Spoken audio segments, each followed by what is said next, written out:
বিয়ে হবে এক সপ্তাহ পরে জামাই যে হবে সে শাশুড়িকে নিয়ে পালিয়ে গেছে।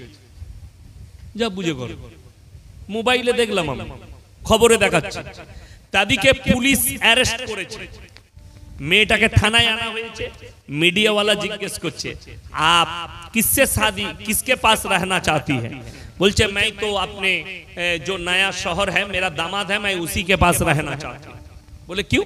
बोले वो मेरे को सब सुख दे रहा है, सब सुख, सोने का, पीने का, खाने का, हर चीज का। मेरा जो मर्द है ये अच्छा नहीं है, ये हमको सुख नहीं दे पाता, इसीलिए मैंने उसके साथ भाग गया। এটা একটা গেল। আর একটা বিহারে লোকটার বয়স হচ্ছে 55, মেয়েটার বয়স হচ্ছে আপনার খুব জোর হলে 24। मीडिया वाला जिज्ञेस করছে ये कौन है? बोले मेरा पापा है, पहले पापा था अभी मेरा शौहर है। बोले अजीब बात है, अपने पापा से शादी कर ली? बोले हमारा मर्जी है, हम एक दूसरे से मोहब्बत करते हैं। এখানে আপনাদেরকে একটা মারাত্মক রাসূলের হাদিস শুনিয়ে যায়। ইসলাম ইজ দা সেফটি। আল্লাহ রাসূল বললেন যদি কোনো পুরুষ মানুষ, দেখুন আমাদের যাদের মেয়ে আছে, মেয়েকে অনেক বাপ ভালোবাসে না, বাসে না, জান দিয়ে ভালোবাসে। আমার দুটো মেয়ে, দুজনকেই ভালোবাসি। ছোট মেয়ে আমার কলিজার টুকরা, কিন্তু জানেন তার 7 বছর বয়স হয়ে গেলে তার কাছ থেকে তার বাপের বিছানা আলাদা করে দাও। মোহাব্বত একদিকে, শরীয়ত একদিকে, তার বিছানা আলাদা করে দিতে হবে বাপের কাছ থেকে। নাম্বার 2, অনেক মা সে বলে আমার বেটাকে আমি ভালোবাসি, তোমার ভালোবাসা জায়েজ, কিন্তু ছেলেটার বয়স যখন 7 বছর হবে তার বিছানা আলাদা করে দিতে হবে মায়ের কাছ থেকে। সে বাবার পাশে শুবে, মায়ের কাছ থেকে বিছানা আলাদা। এটা শরীয়ত বলছি। লন্ডনের একটা ঘটনা, আজকে এটা ভারতে ঘটেছে। 5 বছর আগে লন্ডনের আদালতে একটা কেস গিয়েছিল, বাপ আর বিটি একে অপরকে বিবাহ করবে। আদালতে কেস গেছে, আদালতে জজ তাদেরকে জিজ্ঞেস করেছে কি ব্যাপার, তুমি তোমার মেয়েকে, নিজের মেয়েকে বিয়ে করবে? সে বলছে এর মা মরে যাওয়ার পরে আমি মানুষ করেছি, এক বিছানায় আমরা শুতাম, আমরা নিজেরা বুঝতেই পারিনি কখন আমরা শারীরিক সম্পর্কে জড়িয়ে গেছি। জোরে বলুন নাউজুবিল্লাহ। আমার বন্ধুগণ, আমার ভাই, লোকের বউকে নিয়ে পালিয়ে গিয়ে ঘর করা। বর্ধমান জেলার লোক পালিয়ে এসে সাঁতরাগাছিতে ঘর ভাড়া নিয়ে বাস করছে, আপনার মৌখালীতে। লোকের ঘর ভাড়া নিয়ে লোকের বউকে নিয়ে পালিয়ে এসে বাস করছে। মৌখালীর লোক মনে করছে এত বড় অলি তো দেশে নাই। আর মৌখালীর লোক আমার বর্ধমানের লোকের বউকে নিয়ে পালিয়ে গিয়ে ঘর করছে। আর আমার বর্ধমানের লোক মনে মনে ভাবছে এত বড় অলি তো কেউ নাই। কিন্তু দুটোই হারামখোর, জিনা করছে দিনরাত। যদি বলেন কেন? ইসলামী শরিয়া শুনেলেন আল্লাহর কাছে 3টে মারাত্মক পাপ। কটা বললাম? নিকৃষ্ট পাপ 3টে। নাম্বার 1 সেটা হচ্ছে শিরকের পাপ। ইন্না শিরকা লাযুলমুন আযীম। কেউ যদি জেনে বুঝে শিরক করে আমি সেই গুনাহ জীবনে তাদেরকে ক্ষমা করব না, আমি আল্লাহ জাহান্নামে দেব। সেই পাপটা আল্লাহ ব্যতীত অপরকে ভালো মন্দের মালিক মনে করা। আল্লাহর যে ক্ষমতা, সেই ক্ষমতা পৃথিবীতে আর কারুর আছে এটা ভাবা, আল্লাহ ছাড়া আর কারুর কাছে ভালো মন্দ চাওয়া। যেমন একটা কথা বলে দিই, আমাদের দেশে দেখবেন লরির ড্রাইভাররা বিভিন্ন বিহার থেকে, উড়িষ্যা থেকে, ইউপি থেকে গাড়ি নিয়ে ঢুকছে না ঢুকেনি? আপনার এই রোডে, হাই রোডে ঢুকছে না? এইখানে রোডেতে, রোডের মধ্যখানে কোথায় একটা মাজার আছে আমি দেখেছি, এই সামনে। হ্যাঁ, যাই হোক, আমি তো প্রায় পেরিয়ে যাই। কালকে আবার যাব আমি 24 পরগনা, আপনাদের ওপর দিয়ে পেরিয়ে যাব। মগরাহাটে জলসা আছে কাল, আবার পেরিয়ে যাবো। আমি মাদ্রাসা ক্লাস করে আবার আসবো। আমার ভাই, সব থেকে আশ্চর্যের বিষয়, এই লরির ড্রাইভার গুলো মদ খায়, গাঁজা খায়, হারাম কররা, জীবনে নামাজ পড়ে না, কিন্তু ই জানে ওরে বাবা রে, বাবার কবর দে 10 টাকা, দে 10 টাকা, জান্নাতে রেডি। মনে গেল আমার গুনাহ সব মাফ হয়ে গেল। এই যে উদ্দেশ্যটা, এই যে ভাবনাটা শুনেলেন, যাদের বাড়িতে মানে কোরআন আছে আপনি ছুটে গিয়ে দেখতে পারেন আমাকে গালি দেওয়ার আগে। 17 পারা শেষ পৃষ্ঠা শেষ রুকু। কত পারা বললাম? এই তাড়াতাড়ি বড়, কত পারা? 17 পারা, শেষ পৃষ্ঠা, শেষ রুকু। ইয়া আইয়ুহান নাসু যুরিবা মাতালুন ফাসতামিউ লাহ ইন্নাল্লাযীনা তাদউনা মিন দুনিল্লাহি লা ইয়াখলুকু দুবাবান ওয়ালা বিজতামাউ লাহ ওয়া ইয়াসলুবুহুমুদ দুবাবু শাইআন লা ইয়াস্তানকিদুহু মিন। হে পৃথিবীর মানুষ শোনো, তোমরা যাদের কাছে ভালো মন্দ চাও তাদেরকে জিজ্ঞেস করো, তারা একটা মাছি পর্যন্ত সৃষ্টি করতে পারে না। মাছি সৃষ্টি অনেক দূরের কথা, মাছি যদি তাদের কাছ থেকে কোনো জিনিস ছিনিয়ে নিয়ে যায় সেটা উদ্ধার করার মতো ক্ষমতা নেই। তারা হচ্ছে শক্তিহীন, আর আমি আল্লাহ হচ্ছি শক্তিশালী। আমি আল্লাহ শক্তিশালী আর তারা হচ্ছে শক্তিহীন। এখানে হাজী সাহেব কে কে আছেন? হাত তুলেন, তাড়াতাড়ি হাত তুলেন। হাজী সাহেব কে কে আছেন? পানিটা দেন। হাজী সাহেব কেউ নেই? মাশাআল্লাহ একটা। আর উমরা করে এসেছেন? বিসমিল্লাহ।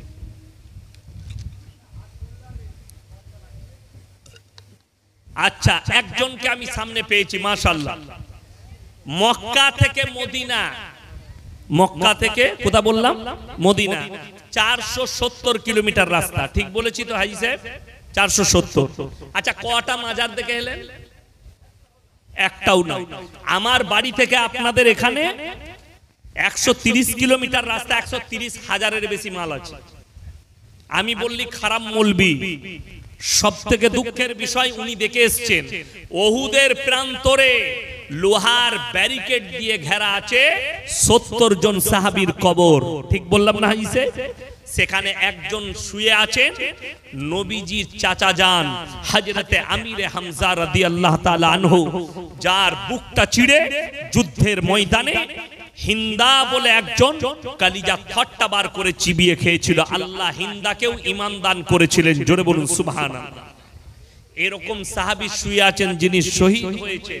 শহীদ যারা হবে তারা জান্নাতি না জান্নাতি নয়? জান্নাতি।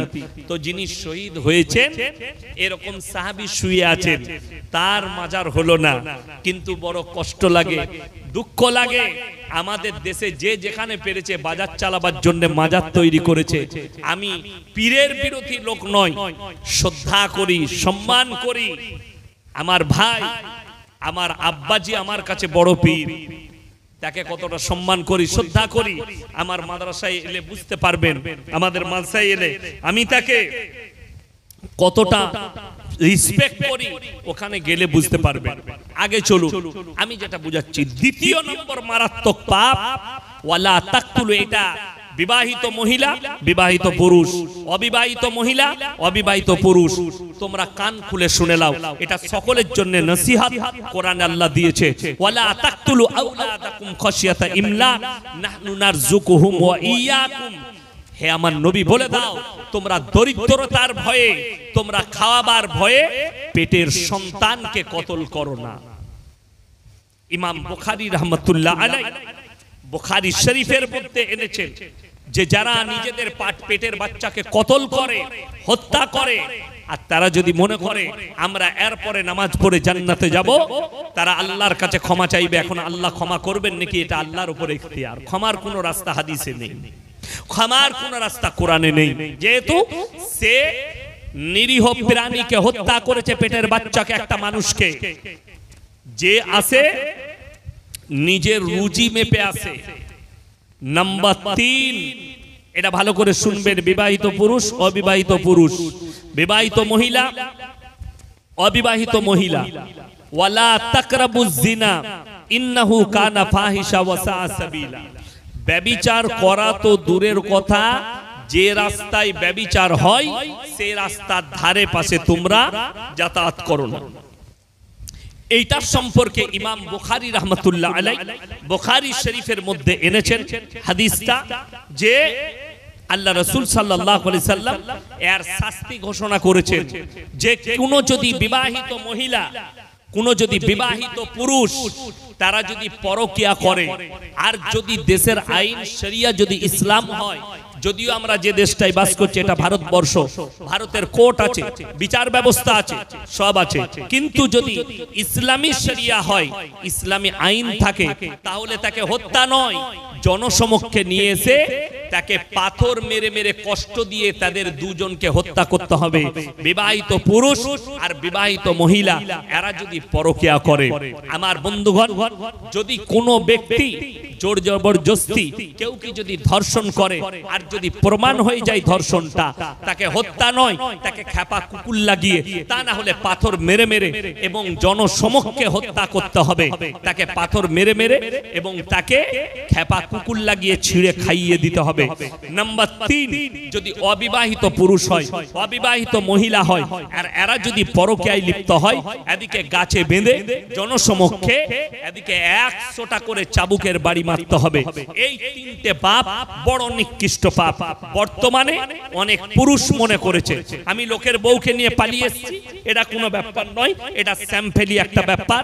শুনে রেখে দেন, যতক্ষণ পর্যন্ত তার আগের স্বামী ডিভোর্স না দিচ্ছে এবং মহিলাটা 3 মাস 10 দিন ইদ্যত পালন না করছে, তার আগে যদি সে কারোর সঙ্গে চলে যায়, জেনে রেখে দিবেন গোটা পৃথিবীর মৌলবি যদি নিকাহ পড়ায়, নিকাহ হবে না, হারাম। এবং বাচ্চা পয়দা হলে সেগুলো হারাম বাচ্চা বলে গণ্য হবে, হারাম আওলাদ বলে গণ্য হবে। যতদিন তার সঙ্গে থাকবে জিনা করার পাপ করা হবে। আগের স্বামীকে তালাক দিতে হবে, ইদ্যত পালন করতে হবে, তারপরে সে অন্য স্বামী গ্রহণ করবে। আমার বন্ধুগণ, আল্লাহ রাসূল সাল্লাল্লাহু আলাইহি সাল্লাম বললেন গোটা পৃথিবীটা হারাম আওলাদে ভরে যাবে। আজকে দেখুন, আমি আপনাদের এখানে জলসা করতে এসেছি, আমাকে যদি জিজ্ঞেস করেন হুজুর আপনার পরিচয় কি, আমি আমার বাপের নাম লুবো না মায়ের? কথা বলে না বাবা। আমি যদি ইনাদিকে কেউ কি জিজ্ঞেস করি ভাই আপনার পরিচয় কি, তো বাপের নাম বলবে না মায়ের? বাপের। বাবা যদি কারো মারা যায় তাও কি বলে? কি বলে? আমি মৃত অমুকের সন্তান, বলে না? বলে। আচ্ছা, আপনাদের এখানে ছাগল নেই? আছে তো? আচ্ছা, ছাগলের বাচ্চা হলে পাঁঠার বাচ্চা বলেন না ছাগলের? ছাগলের। গায়ের বাচ্চা হলে গায়ের বাচ্চা বলেন না ষাঁড়ের? গায়ের বাচ্চা। জানেন কেন? আল্লাহ কত কুদরতওয়ালা। ইনসানের যে পরিচয় আল্লাহ ঘটিয়েছেন ওটা বাপের দ্বারা, আর জানোয়ারের যে পরিচয় ঘটিয়েছেন ওটা মায়ের দ্বারা। মায়ের দ্বারা। যদি বলেন এটার সঙ্গে এই হারাম আওলাদের কি সম্পর্ক? মারাত্মক সম্পর্ক আছে, ডেঞ্জার সম্পর্ক আছে। ইমাম আবু হানিফা রাহিমাহুল্লাহ, যুগের শ্রেষ্ঠ ইমাম, তার কাছে একদল মহিলা এসে প্রশ্ন ছুড়ে দিলেন, হে যুগের ইমাম, আপনি বলুন একটা পুরুষ ইসলামী শরীয়তে 4টা বিয়ে করতে পারে, কিন্তু একটা মহিলা কেন 4টা স্বামী রাখতে পাবে না? তখন তিনি বললেন তোমরা আজকে চলে যাও, কাল সকালে এসো, আমি কালকে উত্তর দেব। সেই মহিলারা চলে গেলেন। এখন আপনার আমার নামে অভিযোগ যে মুসলমান 4 বিবিয়া রাখতে हैं। অনেকজন অভিযোগ করছে। আমি আসামের যিনি মুখ্যমন্ত্রী আছেন হিমন্ত বিশ্ব শর্মাজি, তিনার একটা উক্তি শুনলাম মিডিয়ার সামনে, বলছেন যে মুসলমান 4 বিবিয়া রাখতে, इसके ऊपर भी कानून होनी चाहिए। আচ্ছা, 4টা বউ কার আছে? হাত তুলে। আছে? বিয়ে হয়েছে? বিয়ে হয়নি? তাহলে কি করলে এতদিন? এখনো বিয়ে করেনি। এ আমাকে লিখে দিয়েছে 61 বছর বয়সে দিলীপ বাবু বিয়ে করেছেন, এই বিষয়ে কিছু বলবেন। দিলীপ বাবু বিয়ে করলে আপনি করেননি এখনো? কি করলে?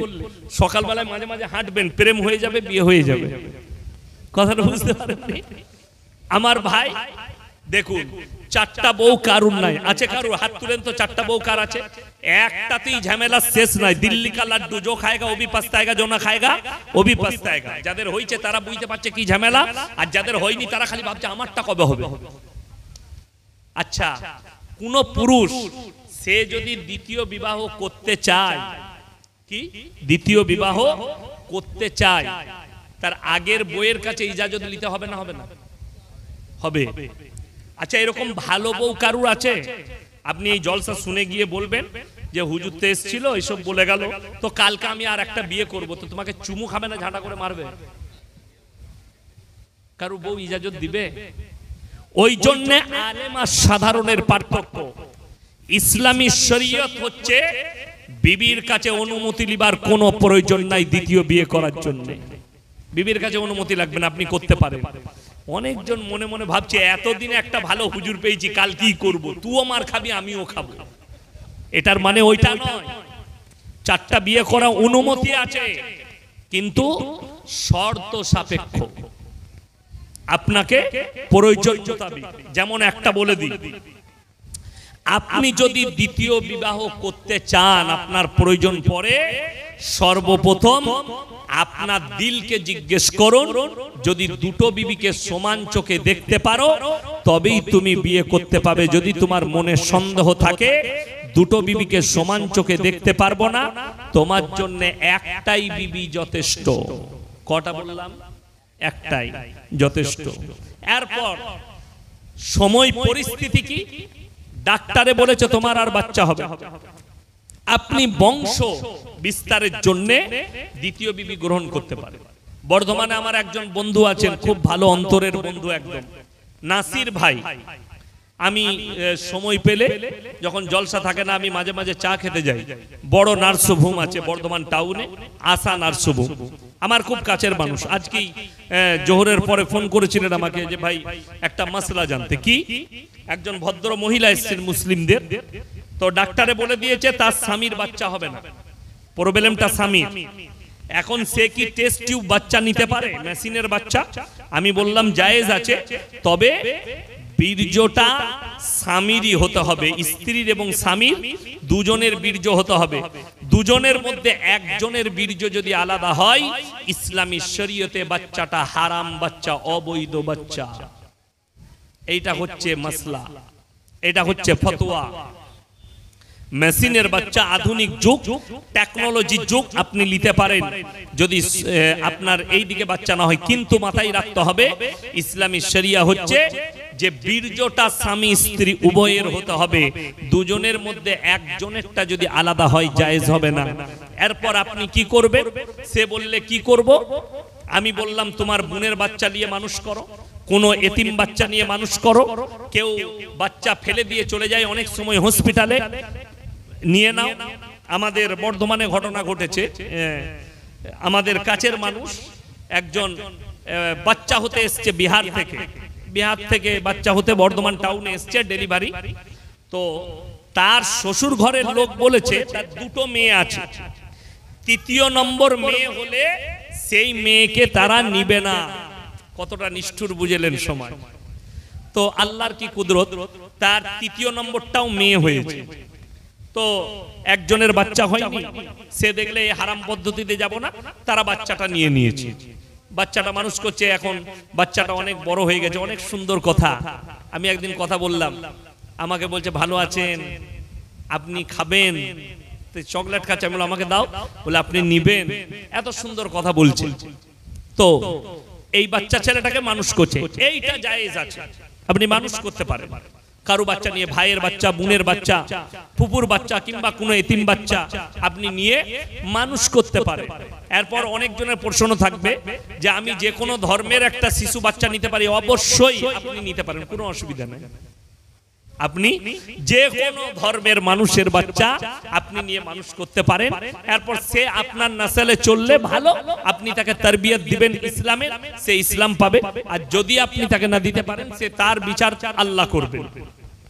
পরবর্তীতে আমার ভাই, সকাল বেলায় মহিলারা আসবেন, রাতের বেলায় ইমাম আবু হানিফা রাহিমাহুল্লাহ বাড়িতে খানা খেতে বসলেন।